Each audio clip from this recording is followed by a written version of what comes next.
कथा कर रही है कि पंचमी का श्राद्ध था, पितर आए पर आपके यहां पर उनको भोजन नहीं मिला। वो पंचमी के दिन का श्राद्ध नहीं जीम पाए, चले गए। पितरों को छोड़ा जाता है, भोजन मिला तो ठीक है, नहीं मिला पितर चले जाते हैं। चंद्रलोक से पितृलोक के बीच में एक पितृलोक का सीढ़ी पड़ती है, जीना सड़ाव सीढ़ी जिसपे पितर चढ़ के पितृलोक जाता है। उस सीढ़ी पर कौन रुकता है? उस सीढ़ी पर पितर है। पितृलोक की सीढ़ी पर जाकर बैठ जाते हैं। अंदर जो पितर जाते हैं, वो पितर जब अंदर जाते हैं, जाने के बाद बात करते करते जाते हैं कि हमारे बेटे ने हमको खीर खिलाई, हमको पूड़ी खिलाई, और उनके मुख से जो राल टपकती है, तो जो पितर भूखे रह जाते हैं वो पूरा साल उनकी राल को चाटते हैं और बद्दुआ देते हैं कि हमारे बेटे 5-5, 4-4, 3-3, 2-2 इतने बेटे और हमको भूखा छोड़ दिया। तो वो बद्दुआ देते हैं, जिसके कारणवश पितृदोष होता है। और फिर ब्राह्मण देवता कहते हैं कि ये पितृदोष हो गया। पितृदोष क्यों हुआ? क्योंकि वो भूखे रहे। 33 कौटी देवताओं को बिठाकर तब भगवान शंकर ने हाथ में गंगा का जल लेकर उस अश्व पर छोड़ा, तो उसको कपूर बना दिया। कपूर बनाकर उसको यज्ञ में समर्पित कर दिया।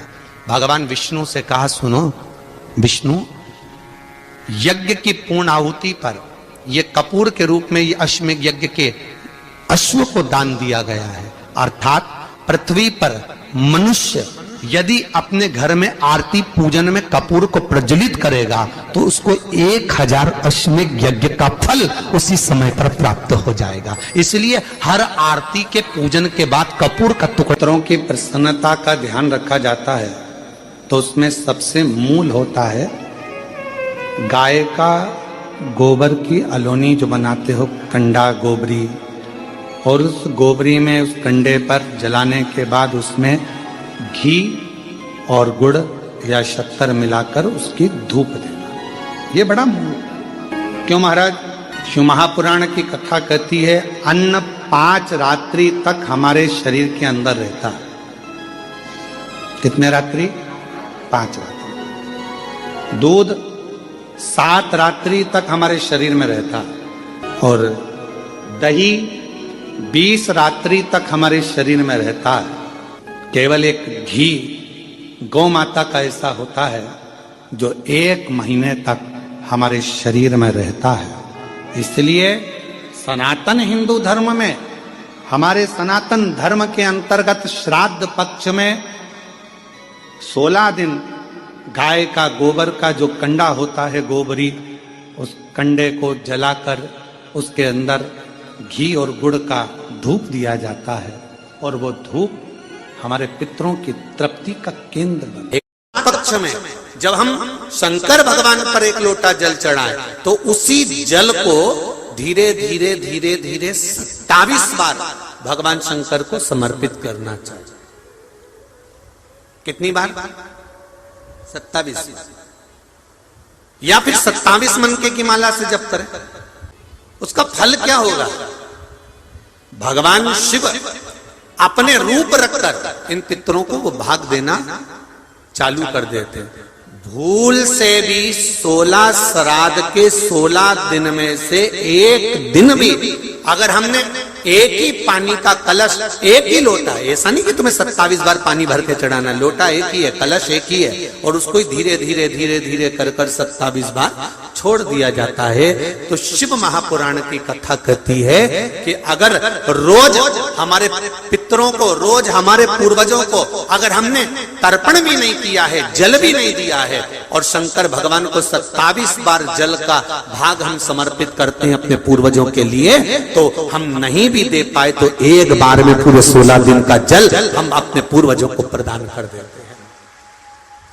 5 स्थान बताए हैं। 2-5 मिनट में भी आपका ध्यान कितना केंद्रित होना चाहिए वो स्थान बता, कितना केंद्रित होना चाहिए।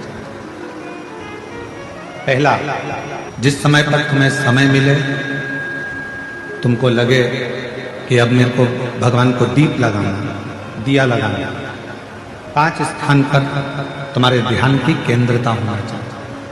पहले नंबर पर दीप लगाते समय, जिस समय पर भगवान को आप लोग दीपक लगाते हैं, दिया लगाते हैं, किसी से चर्चा मत करो, फालतू की कोई बात नहीं होना चाहिए। दीप लगाना मतलब ज्योति को उत्पन्न करना, और ज्योति को उत्पन्न करना मतलब ज्योतिर्लिंग को प्रकट करना। दीपक की जो ज्योति है वो ज्योतिर्लिंग का ही प्रतीक है, ज्योतिर्लिंग का प्रतीक। इसलिए दीपक लगाते समय व्यर्थ की किसी से बात ना करी जाए।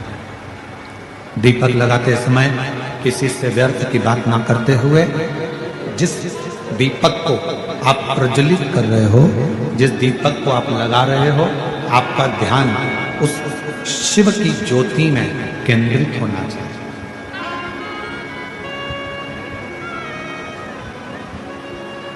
भगवान शंकर की ज्योति में आपका ध्यान केंद्रित, और शिव की ज्योति में जब आपका ध्यान केंद्रित होगा, भगवान शंकर की ज्योति में जब आपका ध्यान केंद्रित होगा, तब आप स्वयं भगवान शिव का साक्षीकरण 2 क्षण में करो। तो दीप जलाते समय, चाहे मंदिर में दीपक लगाओ, चाहे घर के अंदर मंदिर में दीपक लगाओ, चाहे बेलपत्र के वृक्ष के नीचे दीपक लगाओ, चाहे आंवले के वृक्ष के नीचे दीपक लगाओ, चाहे आप घर के दरवाजे पर दीपक लगाओ। दीपक लगाते समय तुम्हारा ध्यान केंद्रित दीप में जो ज्योति है, ज्योति में जो शिवलिंग है, ज्योतिर्लिंग है, उस ज्योति का दर्शन करते समय अपने ध्यान को केंद्रित। दूसरा, भगवान शंकर को, सूर्य नारायण भगवान को, तुलसा महारानी को, बेलपत्र को, आंवले के वृक्ष को, पीपल के वृक्ष को, बट वृक्ष को, शमी वृक्ष को जब आप जल चढ़ाएं, तो जल चढ़ाते समय भी व्यर्थ की बातें ना करते हुए, जल चढ़ाते समय जल की जो धार है, उस धार पर अपना ध्यान केंद्रित होना चाहिए। उस प्रेशर बढ़ाओ, प्रेशर, उस धार पर आपका जल की जो धार हो, उस धार पर आपका ध्यान केंद्रित हो। दीपक की ज्योति पर आपका ध्यान केंद्रित हो, जल की धार पर आपका ध्यान केंद्रित हो। तीसरे नंबर पर कहा गया, तीसरा स्थान जो कहा गया, जब भगवान शंकर के मंदिर में, देवता के मंदिर में, देवालय में, शिवालय में जब आप भगवान को प्रणाम करने के लिए, नमन करने के लिए नीचे झुके हो, उस समय पर आपका ध्यान भगवान के चरणारविंद में केंद्रित होना चाहिए। ये तीसरे नंबर का स्थान है। ज्योति, ज्योति, जलधार, चरणारविंद को नमन करना, तीसरा। और चौथा स्थान बताया, नंदी के पास जब आप बैठो, हमने पहले भी कथा में कहा, जब कोई बहुत ज्यादा, बहुत बड़ा कोई तकलीफ, कोई कष्ट, कोई दुख, कोई परेशानी आपकी जिंदगी में यदि आ गई हो, तो नंदी के पास शंकर जी को जल चढ़ाने के बाद 2 मिनट, 2 क्षण, 1 मिनट, 5 मिनट, जितना मिल जाए, आधा मिनट, 1 सेकंड नंदी के पास बैठना चाहिए। नंदी को। और कौन सा स्थान बताया? तो कहा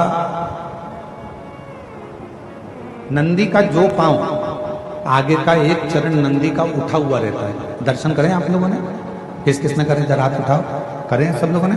नंदी का आगे का एक पांव उठा हुआ होता है, तो नंदी, जब तुम कोई विषम परिस्थिति में हो, बहुत टेंशन में हो, बहुत तकलीफ में हो, बहुत कष्ट में हो और बहुत ज़्यादा कोई डिप्रेशन में हो, कोई चिंता में हो, कोई बात अगर तकलीफ की है, तो नंदी का जो पाँव उठा हुआ रहता है, उस पाँव के पास में थोड़ी देर, नंदी के साइड में थोड़ी देर, 1 सेकंड, आधा सेकंड, आधा मिनट, 1 मिनट, 2 मिनट, 5 मिनट, जितना आप बैठो और थोड़ी देर बैठकर बाबा की ओर ध्यान को केंद्रित करो और अपने मन की बात कह दो। वो चौथा स्थान बताया, मन को केंद्रित करने।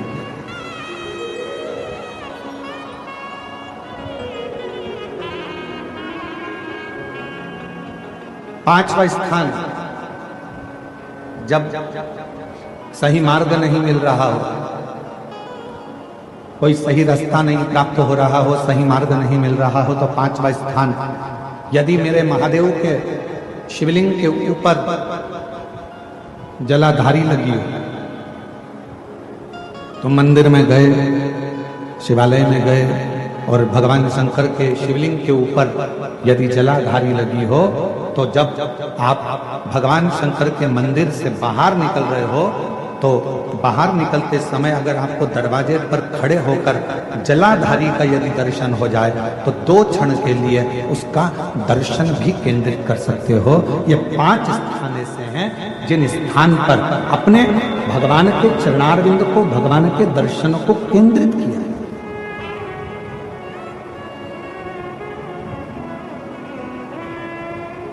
पांच सभी लोग बोलेंगे साथ में। पहला, जम के बोलो, जरा जम के बोलो, आवाज नहीं आ रही है। दीपक की ज्योति। दूसरा, जम के बोलो जरा, जल की धार। तीसरा, चरणों को प्रणाम करना। चौथा, नंदी के पास में, चरण के पास में बैठकर अपने मन की दशा को कहना। और 5वां, भगवान के ऊपर जो जलाधारी लगी होती है। घर के अंदर धूप छोड़ने के बाद पितृपक्ष में 16 दिन जिस घर में धूप छोड़ने के बाद हाथ की अंजलि में जल लेकर नहीं छोड़ा जाता था, केवल धूप छोड़ दी और अंजलि में से पानी नहीं छोड़ा गया। गाय को श्राद्ध पक्ष में रोटी निकालकर खिला दी, थोड़ा सा जल गाय को नहीं दिया गया। कौवे को रोटी दी गई, कागा को भोजन दिया गया, जल नहीं छोड़ा गया। ब्राह्मण को भोजन कराकर उसको जल नहीं दिया गया। तो इस महाशनि का काम क्या था? श्राद्ध पक्ष में पितरों को जो भाग मिलता था, देवताओं को जो भाग मिलता था, पितृ पक्ष में पितरों को जो भाग मिलता था, जिसमें जल नहीं छोड़ा जाता था, उस भाग के, उस घर की 71 पीढ़ी का पितरों का हिस्सा ये महाशनि अपने खाते में ले लेता था और उसको अपने पक्ष में रख लेता था। तो पितृ उससे तरसते थे, उस भोजन के लिए तरसते थे। अब जरा विचार करिएगा। वैसे तो आप लोग सब समझदार हैं, वैसे तो आप लोग सब अगर धूप छोड़ते होंगे तो जल जरूर छोड़ते होंगे। बोलो सही है, देते हो ना जल?